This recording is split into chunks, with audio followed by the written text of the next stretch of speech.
Welcome to my tutorial for Shinobi for arcade, and this is in the free play mode. And basically what that means is free play mode will keep the game from forcing you to start over when you get to the final stage. What usually happens in this game on default is if you have infinite continues up until the final stage. And then if you lose your lives on the final stage, you have to start the entire game over. It just kind of comes out of nowhere. It's one of those shitty fucking surprises that some arcade games like to do. So by setting it to free play mode, you never go out to the continue screen. So it avoids that issue. It also, any hostages you rescue, even if you die, those hostages will be permanently saved. So what you're going to see in this tutorial is you're going to see the actual stage and boss runs. So there's going to be missing hostages since I may have grabbed some of the hostages and then died. But I'm not showing those actual stage runs where I died. So this is with the deaths edited out, and this is just showing each stage completed successfully. So I'd recommend going into the dip switch on this version of the game, or I'm sure it's probably supported in other versions on MAME, since there's like bootlegs and other various versions of Shinobi for arcade. But if you can access the dip switch settings, go into them and set it on free play mode if you don't want to have to memorize the final stage. So that's what I did here, and it took me around 1 hour and 8 minutes to beat with the game set like that.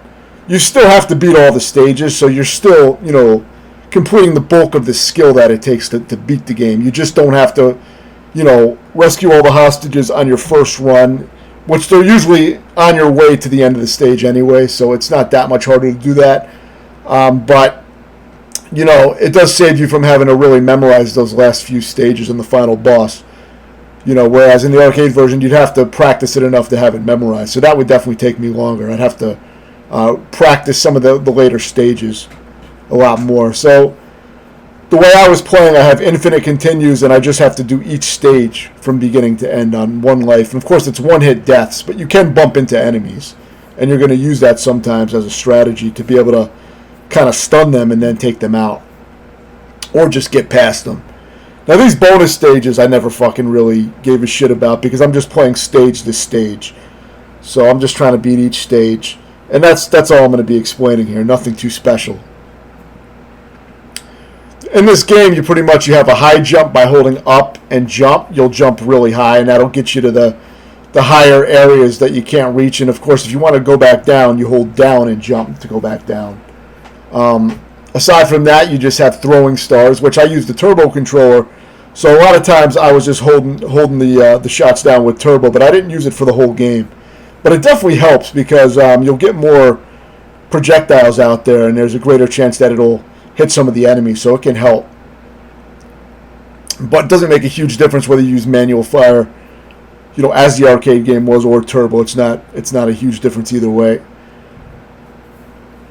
So when you're close to an enemy and you throw out your star, you'll do a sword attack, which I believe is also more powerful. But sometimes it's a good way to take enemies out. If you can get close to them, you can take them out quickly. And you can bypass the shields of the enemies with the shield and sword by getting close to them and using your sword. And the last move that you have is your screen clearing special move. And those moves actually can do a lot of damage to some of the bosses, but the biggest use for it is I'd recommend saving it for the part of the stage where you're really stuck on. The part that you're really having trouble with. It could often be the end of the stage, but it's going to vary depending on what you're struggling with. But, of course, I would recommend saving it because every time you die and come back, you're going to get a new magic that you can use. You can only use it once per stage, though. And as I said, you have infinite continues, so you'll be able to replay any boss or stage that you get to. You get to start from the beginning of the boss fight or the beginning of the stage. So you only have to worry about beating one stage at a time. This is the first tricky stage. And, as far as explaining movement for movement, I don't think that's the best way to really break these games down because it's a lot, it's a lot to keep up with and try to explain, and you may play it a little bit differently. But a lot of the strats will definitely, the enemy strats will work well. But you really have to learn the path of each stage by practicing. Some of the harder stages only took me maybe 3 or 4 minutes, so nothing took me super long. Some of the earlier harder stages may have taken me like, maybe 8 to 10 minutes because I was still kind of getting used to the game again. I had played it many years ago, but I didn't have it memorized or anything. I got pretty far many years ago, but then I got fucked over when the game decided to not let me continue on the final stage. So that's why I later found out that there is a way to set it so that that doesn't happen. So that's kind of one useful thing about this video is it'll kind of educate you on the on that feature that you may have not known that you could play the game that way. If you just want to beat the game and beat all the stages and kind of have fun with it, and it's still challenging, but of course it's on the easier side for old arcade games with consequences. I'm not talking about games where you credit feed like Double Dragon for arcade. You don't have to do well, but for arcade games with consequences, I call them console-style arcade games. For those, this is on the easier side because arcade games tend to be really, really hard. A lot harder than console games on average. Even console games on the NES back in the day, which were kind of notorious for being hard. So yeah, so that's pretty much, those are the basics, which is probably a good chunk of the video, but there wasn't really too much to explain aside from learning the stages. We're going to be fighting the same enemies and dealing with the same patterns a lot because this game has very few different types of enemies. There's a few different types of ninjas. The ninjas are going to be the biggest threat in the game. And there's, each color ninja behaves a little bit differently. So we're going to see some more of that. So these are the green ones. A good way to deal with these guys is to throw out a lot of stars so that they get hit. They usually take 2 hits with the stars, but you got to actually connect. They block it a lot of times, but they'll take damage during certain animations. So you'll get used to that. If you can, you want to let them jump down into the ground and then hit them with your sword, and I think you can kill them instantly or at least get a hit in. So that's one way to deal with them. I use my magic at the end here because it gets really, really fucking congested with ninjas. So I think that's a good place to use the magic. Again, remember, you can grab the hostages while you're dying on the stage, and then at least you don't have to go and get them anymore if you're playing on free play mode. If you're playing on MAME, set it to free play mode, and make sure you reset MAME, reset the game in MAME, because when you change stuff on the dip switch in MAME, it doesn't actually make any changes until you reset the game, which is important to know. So you might think you're changing the difficulty or changing something, and if you don't, may not notice it, but it only takes effect once you reset the game. Then MAME will save that setting, and you have it there permanently until you change it back. And that does, even if you save states on the emulator, it will save all your dip switch settings. So that's always good. So it's good to try to take it slow on this stage and take out the spawns and lure them to you and kind of retreat back so you can fight them easier.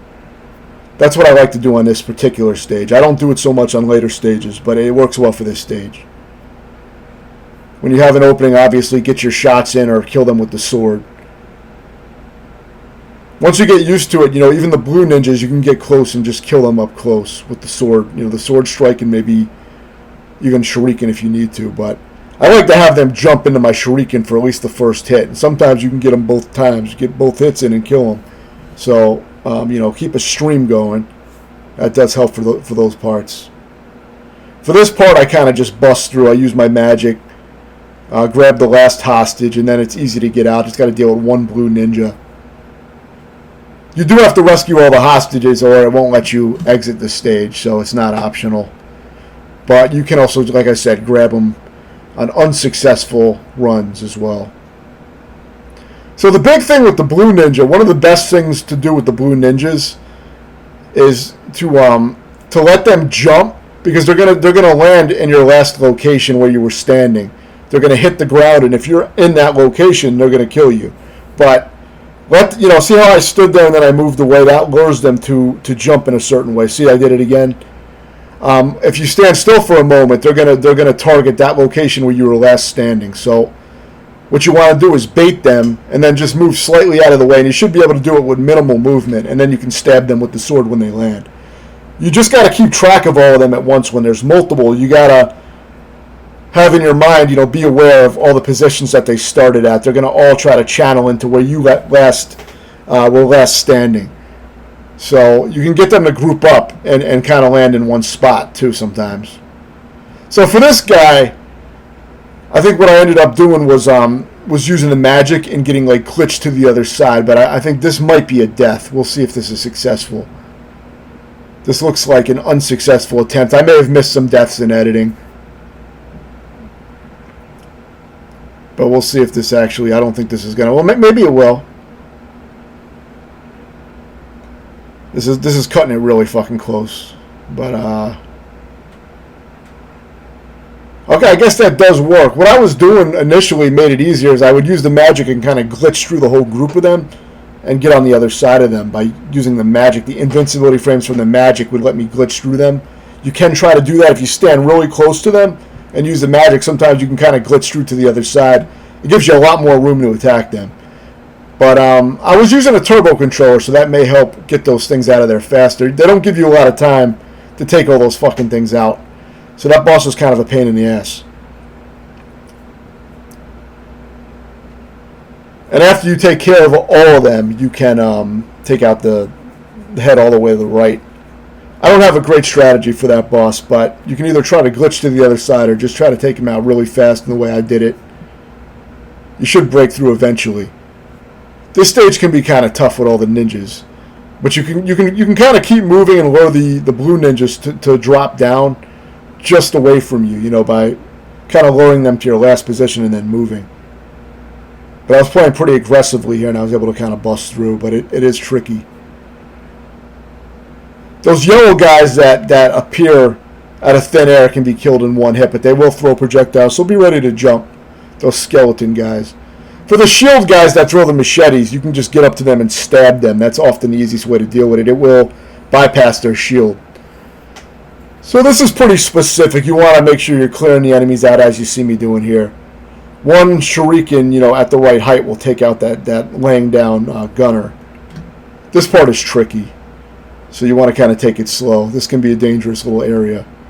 I like to lure that ninja to jump across, and then I move across. That way he'll land on the other side, and then I'll be clear of him.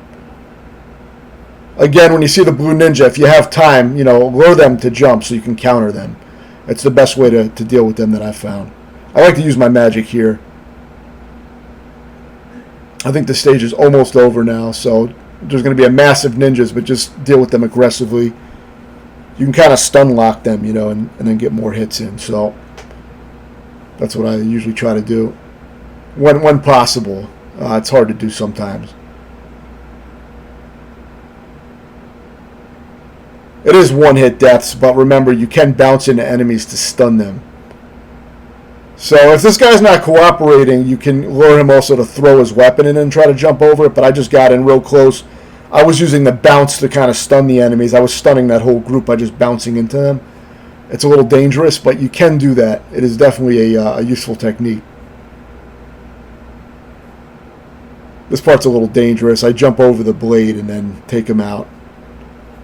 That's one way to do it. It's a little tricky to do. And I probably got kind of lucky, but it worked. So for this boss, go right up to him, use your magic. That's going to take off all his health except one block. And then all you got to do is just keep about mid-range from him, jump and throw a shuriken at about head height. And eventually one of them is going to hit him when his weakness appears. I think he becomes vulnerable when he's about to attack. But I'm not completely sure. All I know is that I would just jump and throw him at his head, and he would usually take that final hit eventually. So it was a very easy boss. Because remember, every time we start on the boss after a death, we're going to have our magic back too, and all, well, there is no health, so you don't have to worry about getting your health back. But so here you see there's not many hostages. I had rescued pretty much all but one already, and where I died on the stage and stuff, so it saved that. So we're just seeing the successful run here. This is the last one I had to grab. This stage can be a little tricky with all the assholes popping up. A lot of ninjas. One thing that does make this stage easier, though, is you can switch planes pretty frequently. Not all stages let you switch between the top and bottom areas, but that does help avoid enemies. Because I believe you're invincible during the transition from planes. So you can use that to kind of sneak past enemies and move through a level. Now, this is probably the hardest stage, but it only took me maybe 4 minutes because I was kind of, used to the game by this point. But these guys are tough.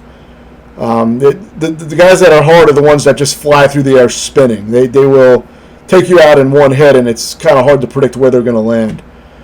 But if you can get in here, use your magic, and then just kind of crawl across that pillar. Now here I play really aggressively. I don't know how easy this is going to be to replicate as far as the tutorial goes, but I just played really aggressive, and I was able to bust my way through here. But it was very dangerous, and I definitely got lucky as well. I didn't even have these parts practiced. I got pretty damn lucky and was just reacting. But you may be able to do a similar tactic if you want to play aggressively, but that's really the only strat I have, since that's all that was my only time beating it recently, and that's the only strat I used. So it's basically whatever broke through is what gets in the video. So this stage I found very easy by playing it really aggressively, but it had to be pretty precise. But my strong point is kind of playing aggressively and precisely, like moving fast and precisely. I'm better at Twitch style type of stuff than playing patiently. So I tend to try to play aggressive when I can. That's usually my normal way to play, is to try. It's almost like I'm speedrunning the game before I even tried it. But of course I'm not successful. But I can get pretty far and then I have to learn the stage, obviously. But I just played that real aggressive. Now this is the final boss. For this guy, initially just let him jump and stay away from his lightning that he disperses when he lands, and just throw some shurikens. It's really easy.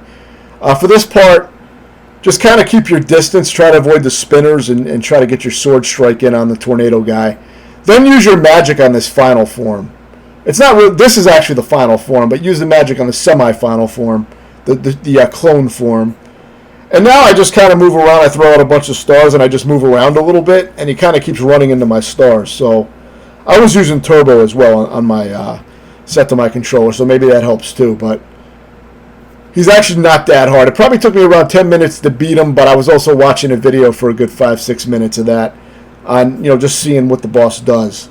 So my play time might only be like 4 minutes of actually playing the boss before I beat it. It wasn't bad.